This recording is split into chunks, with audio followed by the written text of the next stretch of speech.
ये आकाशवाणी रायपुर है। छत्तीसगढ़ी समाचार बुलेटिन के संग स्मिता शर्मा के जय जोहार। अब आप सुनो आज के प्रमुख समाचार। केंद्रीय मंत्रिमंडल हा जम्मू क्षेत्र में रोजगार पैदा करे और सामाजिक सुरक्षा बर रोजगार ले जुड़े प्रोत्साहन योजना ला दी मंजूरी। रेल मंत्रालय हा यात्री रेल सेवा किराया में आज ले बदलाव लागू करे है। गैर एसी मेल और एक्सप्रेस रेलगाड़ी के किराया में होए थोरकुन बढ़ोतरी। और मुख्यमंत्री हा रायपुर में आयोजित छत्तीसगढ़ इंडस्ट्री डायलॉग 2 कार्यक्रम में वन क्लिक सिंगल विंडो सिस्टम 2.0 के शुरुआत करीन। आप समाचार विस्तार ले।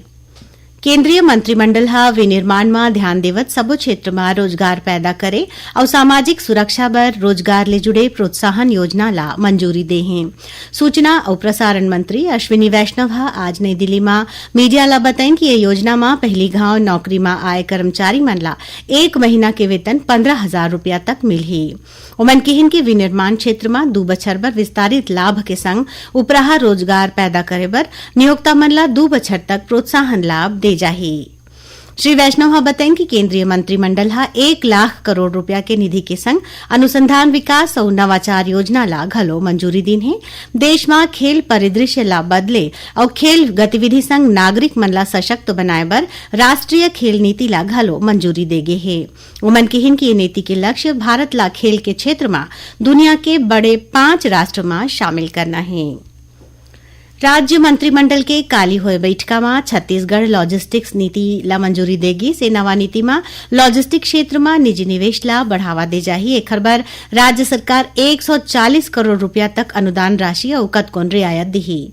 सरकार के लक्ष्य छत्तीसगढ़ ला देश के प्रमुख लॉजिस्टिक्स हब के रूप में बढ़ाना है, जेखर ले उद्योग व्यापारी और किसान मन ला सस्ता और आधुनिक भंडारण के सुविधा मिल सके। ये नीति में ड्राई पोर्ट, कंटेनर डिपो और एयर कार्गो टर्मिनल के स्थापना ले स्थानीय उद्योग और उत्पादक मन ला निर्यात बाजार तक पहुंचे के मौका मिली। संगे संग वन संसाधन, वन उपज और औषधीय पौधा बर निर्यात के नवा रास्ता खुली। उन्हें युवा मन बर रोजगार के नया अवसर मिलही। रेल मंत्रालय हा यात्री रेल सेवा किराया में आज ले बदलाव लागू करे है। गैर एसी मेल और एक्सप्रेस रेलगाड़ी के किराया में थोरकुन बढ़ोतरी करेगे है। एकर किराया 1 पैसा प्रति किलोमीटर और एसी श्रेणी में 2 पैसा प्रति किलोमीटर बढ़ाया गया है। मंत्रालय हा बताया है कि उपनगरीय एकल यात्रा किराया और मासिक सीजन टिकट में कोनो बढ़ोतरी नहीं होही। आरक्षण शुल्क, सुपरफास्ट प्रभार और दूसर शुल्क में घलो कोनो बदलाव नहीं होही। एक कदम के उद्देश्य रेल किराया ला युक्ति संगत बनाना और यात्री सेवा बर वित्त पोषण ला बढ़ाना है। मुख्यमंत्री विष्णुदेव साय हा आज रायपुर में आयोजित छत्तीसगढ़ इंडस्ट्री डायलॉग 2 कार्यक्रम में वन क्लिक सिंगल विंडो सिस्टम 2.0 के शुरुआत करीन। ये प्रणाली ऑनलाइन आवेदन, विभागीय अनुमोदन और सब्सिडी वितरण ला एकीकृत करही। ये मौका में मुख्यमंत्री हा कहिन कि छत्तीसगढ़ अब कोर सेक्टर तक ही सीमित नहीं है, फिर सेमीकंडक्टर, कृत्रिम बुद्धिमत्ता, फार्मा, रक्षा, अंतरिक्ष प्रौद्योगिकी और नवीकरणीय ऊर्जा स्रोत जैसन अति आधुनिक उद्योग के राष्ट्रीय केंद्र बने बर तैयार है। श्री साय कहिन कि ईज ऑफ डूइंग बिजनेस में छत्तीसगढ़ देश के अग्रणी राज्य बनही। केंद्रीय सामाजिक न्याय और अधिकारिता राज्य मंत्री रामदास अठावले हा आज एक दिन के दौरा में छत्तीसगढ़ पहुंचिन। ए दौरान पत्रकार मन ले गोठ बात करत ओमन हा केंद्र सरकार डहार ले देश में जाति जनगणना कराए के फैसला ला ऐतिहासिक किहिन। ओमन किहिन कि एखर ले सबो जाति के सही जनसंख्या के पता चलही। कांग्रेस ऊपर निशाना साधत श्री अठावले हा किहिन कि जाति जनगणना के मांग बहुत बेरा ले करे जावत रहीस, फिर कांग्रेस हा सत्ता में रहत तक कोनो फैसला नहीं लीस। ओमन सुझाव दिन कि स्कूल मन में हिंदी लागू होना चाहिए, लेकिन कक्षा 1 ले 6वीं तक क्षेत्रीय भाषा ला ही प्राथमिकता मिलना चाहिए। ओमन प्रधानमंत्री नरेंद्र मोदी के प्रयास के तारीफ करत किहिन कि केंद्र सरकार अनुसूचित जाति और जनजाति के लोगन बर कतकोन योजना चलावत है। अपन छत्तीसगढ़ प्रवास के दौरान केंद्रीय सामाजिक न्याय और अधिकारिता राज्य मंत्री रामदास अठावले हा मुख्यमंत्री विष्णुदेव साय ले घलो भेंट करिन। छत्तीसगढ़ी समाचार बुलेटिन आप मन आकाशवाणी रायपुर ले सुनत हव। छत्तीसगढ़ के खबर ले है आपकी वास्ता और खबर के विश्वसनीयता ले है हमार वास्ता। आकाशवाणी समाचार रायपुर के प्रादेशिक समाचार बुलेटिन के संगे संग हमार समसामयिक कार्यक्रम आप रेडियो के संग अपन मोबाइल में घलो सुन सकत हो। आकाशवाणी समाचार फेसबुक, ट्विटर और यूट्यूब में घलो हावय। हमार फेसबुक पेज हरे Chhattisgarh news on AIR, Twitter handle CGAIR news और हमार यूट्यूब चैनल हरे छत्तीसगढ़ AIR न्यूज। तो अब रेडियो के संगे संग आपके मोबाइल के माध्यम ले हम आप तक पहुँचत हन। छत्तीसगढ़ के हर खबर बर सुनत रहो आकाशवाणी समाचार। अब आगू बाढ़बो बाचे समाचार कोती। केंद्रीय सहकारिता मंत्री अमित शाह के अध्यक्षता में काली नई दिल्ली में सबो राज्य के सहकारिता मंत्री और विभाग के सचिव मन के राष्ट्रीय कार्यशाला आयोजित करेगी। एमा छत्तीसगढ़ के सहकारिता मंत्री केदार कश्यप और सचिव डॉक्टर सीआर प्रसन्ना शामिल हुईन। कार्यशाला में बताएगी कि सहकार से समृद्धि की योजना और कार्यक्रम ला सबो राज्य के पैक्स सोसाइटी, दुग्ध और वनोपज समिति में लागू करेगी है। उन्हें सबो पैक्स ला कॉमन सर्विस सेंटर्स के रूप में विकसित करे जावत है।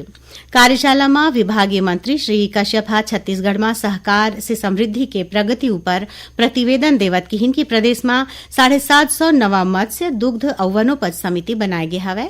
संगे संग 532 नवा पैक्स बनाए की प्रक्रिया चलत है। ओमन बतैन की प्रदेश में 1 लाख किसान मन के खाता कोऑपरेटिव बैंक में खोले गए हवे। उन्हें 1 लाख किसान मन ला किसान क्रेडिट कार्ड जारी करे गए है। श्री कश्यप बतैन की प्रदेश में 2028 पैक्स सोसाइटी के कंप्यूटरीकरण और डिजिटलाइजेशन करेगे है। देश में आज डॉक्टर्स डे और चार्टर्ड अकाउंटेंट्स दिवस मनाया जावत है। प्रधानमंत्री नरेंद्र मोदी हाई मौका में सबो डॉक्टर और सीए मन ला अपन शुभकामना दीन है।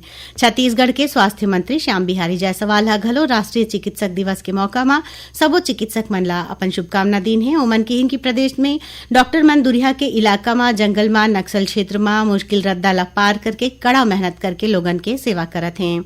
राष्ट्रीय चिकित्सक दिवस में भारतीय जनता पार्टी के रायपुर जिला अध्यक्ष रमेश सिंह ठाकुर के अगुवाई में विशेषज्ञ डॉक्टर मन के सम्मान करेगी। राज्य सरकार महतारी वंदन योजना के 17वां किश्त के भुगतान कर दे है। आज प्रदेश के 69,23,000 ले ज्यादा माई लोगिन मन के बैंक खाता में 647 करोड़ 66 लाख रुपया ले ज्यादा के सहायता राशि भेजेगी। योजना में 21 ले 60 बछर आयु वर्ग के विवाहित, विधवा, तलाकशुदा और परित्यक्ता माई लोगिन मन ला हर महीना 1,000 रुपया के सहायता राशि दे जाथे। अभनपुर के केंद्रीय गांव तिराज भिनसरहा एक यात्री बस और ट्रक के बीच हुई टक्कर में 3 जन के मौत हो गया और 6 जन गंभीर रूप ले घायल हो गए हैं, जो मन ला इलाज बर स्थानीय अस्पताल में भर्ती कराए गए हैं। यातायात विभाग के सहायक पुलिस महानिरीक्षक संजय शर्मा बताइन कि आज बिहनिया एक ठन यात्री बस जगदलपुर ले रेपुर आवत रही। से दौरान रायपुर जिला के अभनपुर थाना क्षेत्र के केंद्रीय गांव तिर बस और ट्रक में टक्कर हो गई। हादसा में 2 जन पुरुष और 1 माई लोगिन के मौकाच में मौत हो गई।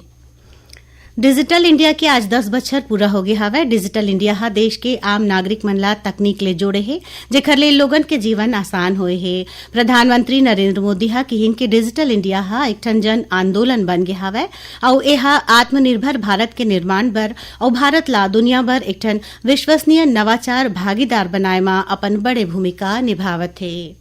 अब थोरकुन समाचार सारमा। राज्यपाल रमेंडे कहा डॉक्टर जवाहर सूरीसेट्टी ला दुर्ग जिला के भिलाई के एक निजी विश्वविद्यालय के कुलपति नियुक्त करे हैं।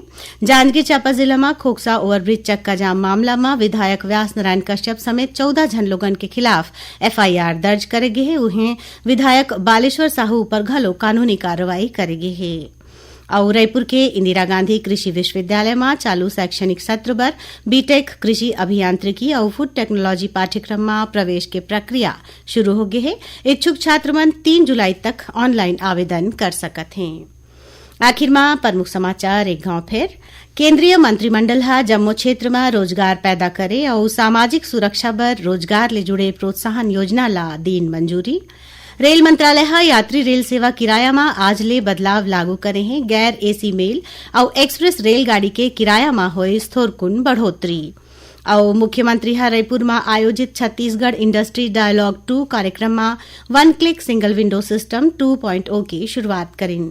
एक संग छत्तीसगढ़ी समाचार बुलेटिन इहे सिरावत है। जय जोहार।